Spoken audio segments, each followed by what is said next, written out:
Hello, ladies and gentlemen. Eddie Marcus here again.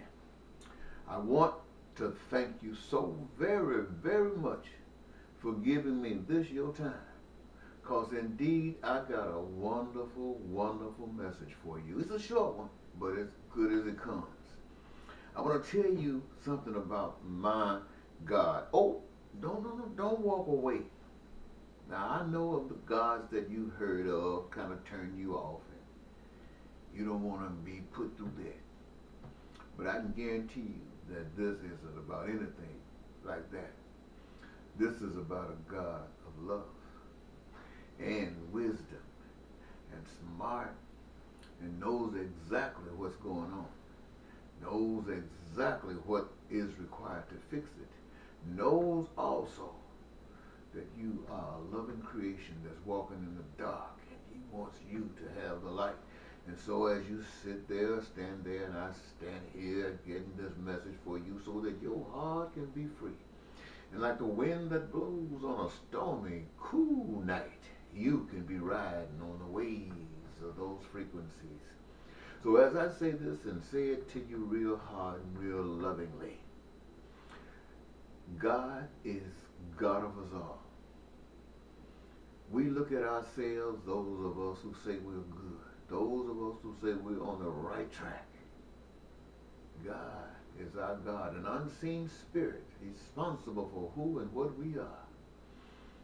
And for those who feel that they don't see things as we do, and they go a different way, and sometimes it's so distasteful to us as we are to them, yet we nonetheless exist. And you know what? The God of love that loves you loves them as well. And then there are those, sometimes we have to admit it, that are totally outside of the box, seem to all of us that they are stone crazy. And you know what? We say that because they seem to be so, well, uncaring, sometimes downright evil, but the God of love loves them as well. You see, the reality of it is that man is trying to be God. They are doing everything they possibly can to be God. And that is to say that they don't need God. In fact, they're making artificial intelligence, putting it in robots. And I'm sure they'll hope at one time they'll be able to transmit the essence of themselves into the robotic, what they call everlasting life, humanoids. Some called it that, I've heard. And yet, they want to control the rest of us, those who consider themselves to be regular. They call us weak because they got a plan. And they make laws after they've established what they want to prevent others. This is the way it works. And you know this. And I'm just sharing it so we can get on the same page at the same time, because I want you to know what the God of love is all about. And so this power that we call manpower wants to get you to do as it would have you to do regardless of what you think about it. And it will put you there by force. Really, by force. And so, for the most part, people don't want to go through these kinds of changes. So, for this reason or that, here we are. But now, the God of love knows the truth. And the truth of it is this. Every human being, regardless of their state, regardless of how they act, if they're stone mad, or if they're as loving as love can be, they can't be loved any more than they can and are being by God. You see, man, as I said, wants to force you to. God wants you to choose to. And he made it so that everything that you do has its consequences, you know. You plant a seed, you know what the fruit is going to be. Reaping what you sow. No game played here. And what happens? Send back and let you take control. You take control. And when we see ourselves not at peace as we could be, not being prosperous as we could be, and not experiencing the joy that we all wish for, we're missing all of that because we're following after man. But that God of love frees you from man, because now you know that you and any man are equal. But not only do you know that you're equal, you know that you were put here in a position to learn life, to learn it. To learn life means that peace, that prosperity, that joy for everyone. That's what it means. And when we're put here, we'll say, treat everybody like you want to be treated. That's the established rule. And then the second, when we recognize that we are not God, is very simple. Thou shalt recognize no other God. That means, basically, for those of you who might be without a doubt, in doubt, God rules your life individually. The only way that God can rule a collective body is if individually each body is honored by God. Now, what does that mean? That means that everybody got a responsibility.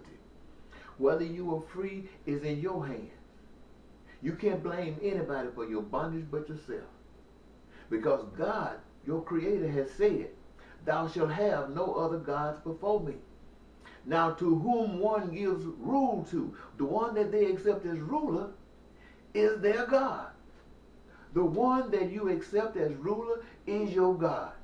So if we're living in a human society with human rules and regulations, and these rulers make rules, some that are falling in line with what's right, not that they're trying to, but it's just right. And others are not right according to your understanding. I'm not talking about right or wrong. I'm talking about to your understanding of what right and wrong is. Because you got to respond to that. You got to either accept it, or you got to be able to stand up for that being not the proper way for you.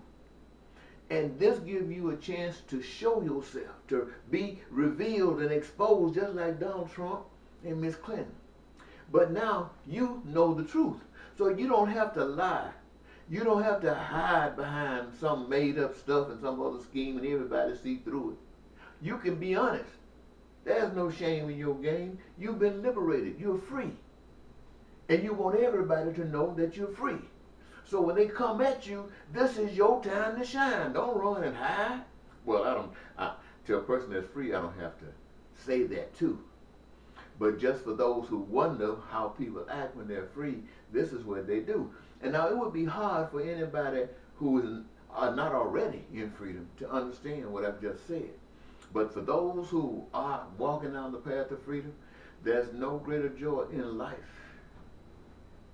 There's no greater joy in life than to be free by the power of God.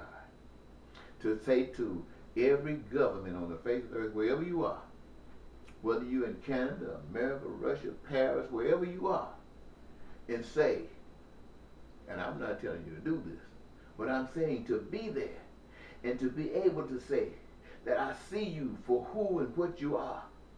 And I've been a part of you all my life.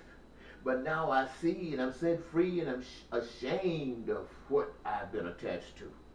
And I know you don't understand what you are.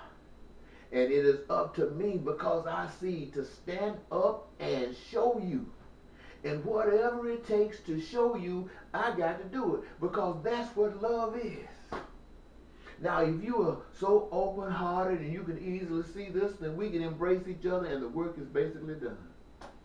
But if you're wholehearted, your life is created and experienced with you, that you are the meanest, low down fashions on the face of the earth, and you're going to have to, then for love's sake, whatever you bring, love stands it, because in doing so comes the joy that only God can give. And when people be saying, whoa, girl, I can't see how he does that, this joy of God is your strength.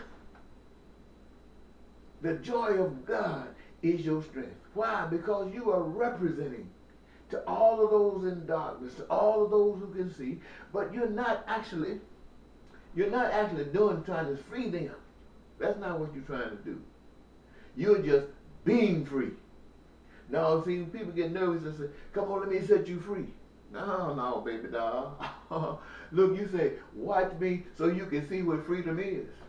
Hey, you can see what freedom is. You can stay in bondage all you want to stay, because that's God's design. If that's where you want to be, that's where you're going to be. You go on your knees praying to God, Lord, free me. Get off your knees and claim freedom and act like it. I mean, why you need God to come and do that? It just ain't nobody else, but it's just men and women in love and hate. And they got to challenge each other. Just because you say you want to stand up and somebody pick your head across your head and knock you out, don't mean that they're going to hell and you going to heaven. No, there's something that brought that about within the system that needs to be adjusted, and you, the people, have the responsibility to fix it. Have the responsibility to fix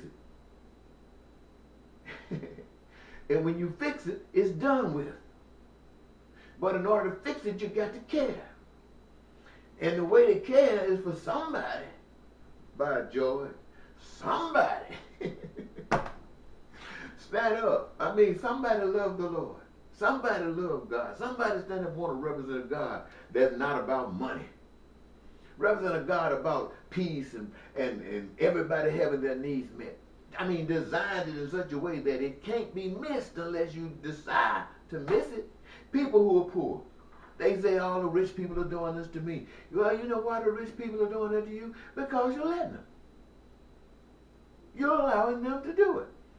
You don't want them to do it. The things that you're missing out of your life, you take those concerns directly to those who say that they are your representatives.